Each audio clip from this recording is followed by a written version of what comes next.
Después, ¿qué haríamos? Ya separamos los neutros de los cromáticos.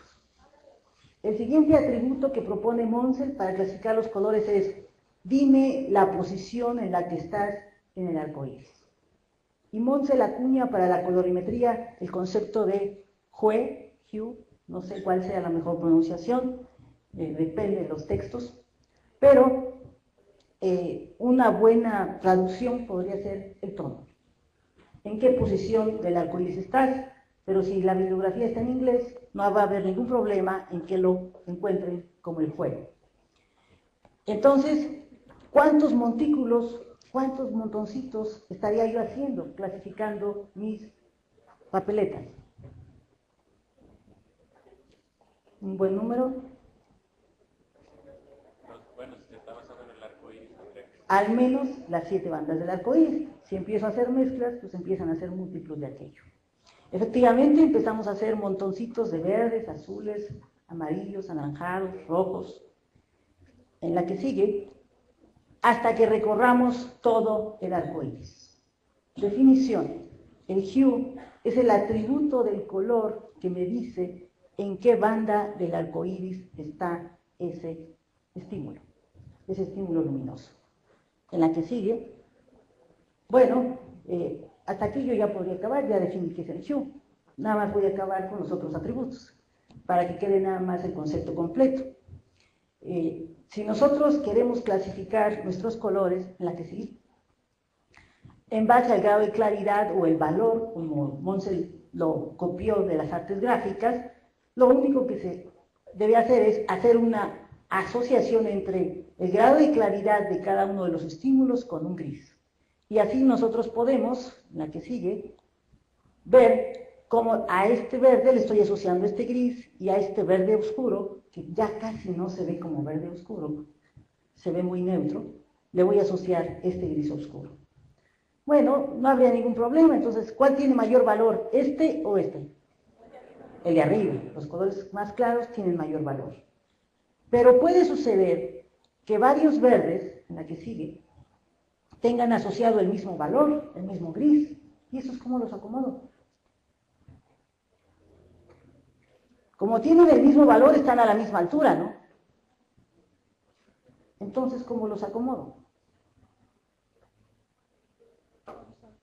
Horizontales. ¿Y cuál va más cercano al tronco?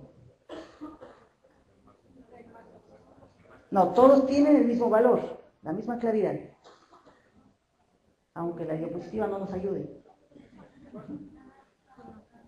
¿Cuál pongo más cercano al tronco? No, todos tienen la misma claridad. ¿El más qué? Todos son igual de luminosos, tienen el mismo valor. El más parecido a un gris. ¿Y cuál pongo más alejado? El más cromático. Entonces, eso es lo que vamos a hacer en la siguiente. El más cromático, pues es el que menos se parece a un gris.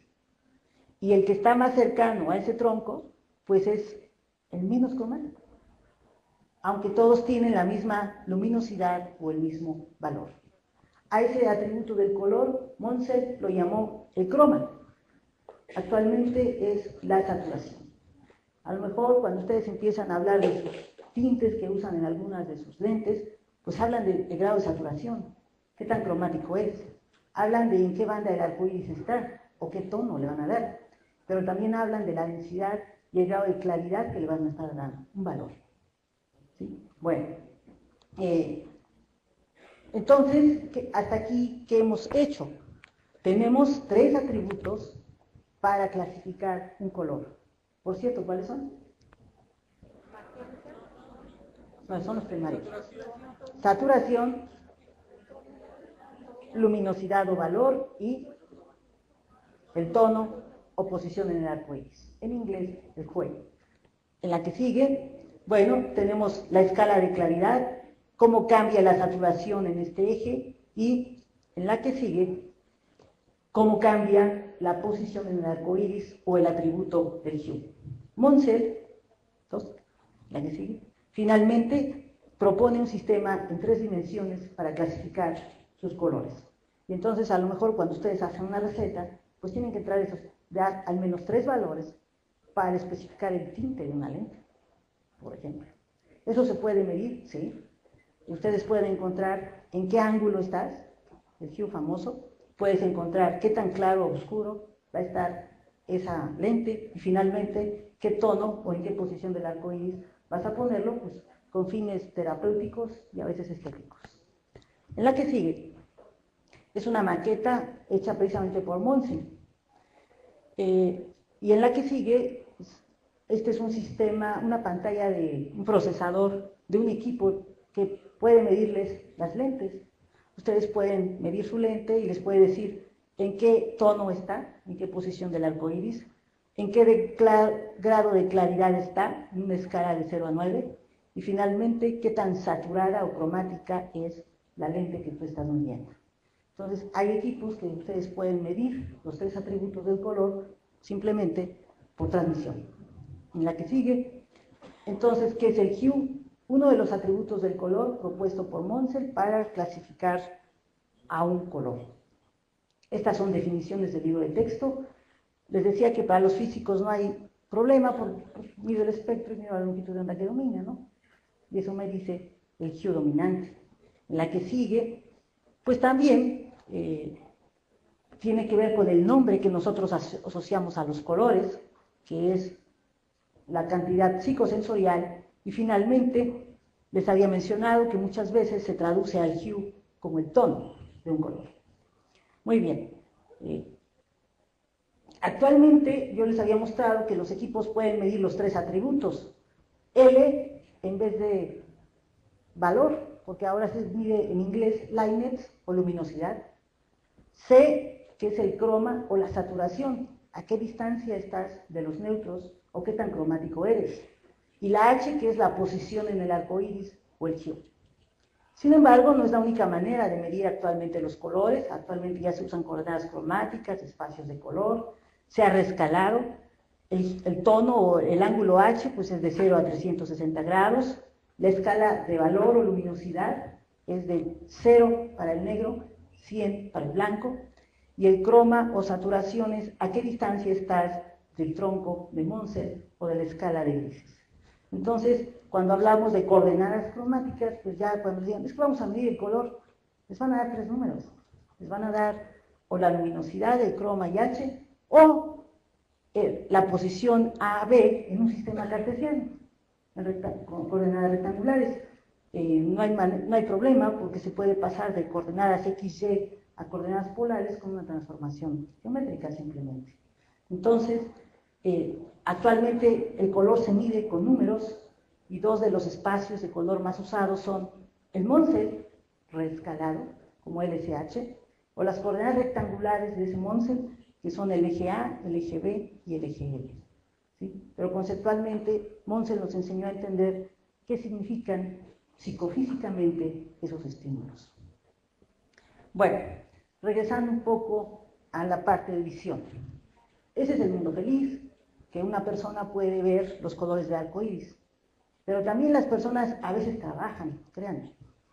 Entonces, no basta con que vean colores y digan que se vistieron hoy escogiendo su color preferido o lo que alcanzaron a lavar el fin de semana, sino hay veces que la discriminación entre 2 colores vecinos es crítica. ¿Sí?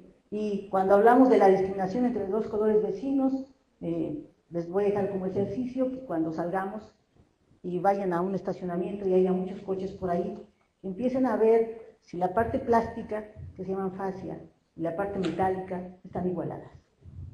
Les puedo hablar de marcas muy caras donde no se ven iguales, y marcas más modestas donde la igualación es muy buena. Les puedo preguntar si la parte de su refrigerador, de la manija y de la parte de la puerta están igualadas. O si ustedes van a comprar un nuevo tramo de tela, por ejemplo de un cachemir que mandaron a hacer un traje y quieren otro saco o otro chaleco, a ver si está igualado el lote. O si tienen una vajilla de utensilios para comer, si están igualados los colores.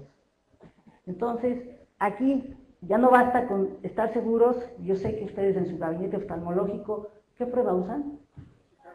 La prueba de Shihara, que es tan vieja como nuestra Constitución. Y fíjense que nos dio risa, pero va a ser una de las conclusiones de la plática. Las pruebas de discriminación a los colores no están actualizadas. Son bastante viejas. Los únicos que han trabajado un poco en esta área son los japoneses, pero estamos hablando de los 40 y algo por ahí por los 90. Sin embargo, su uso no se ha hecho extensivo y menos en el gabinete oftalmológico.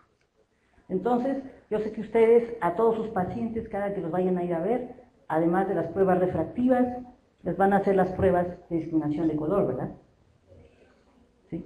Pero eso no nos va a bastar para que alguien me libere un lote de coches o me libere un lote de telas.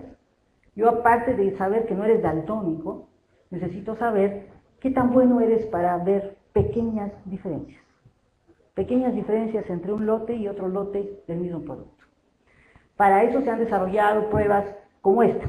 La que se conoce viene de Monsell, el mismo Monsell que hemos estado hablando, la prueba Farnsworth-Monsell 100 o Hue Test. O sea, en la que sigue, ¿qué es una prueba de Hue Test? Es una prueba donde, en la que sigue, y en la que sigue,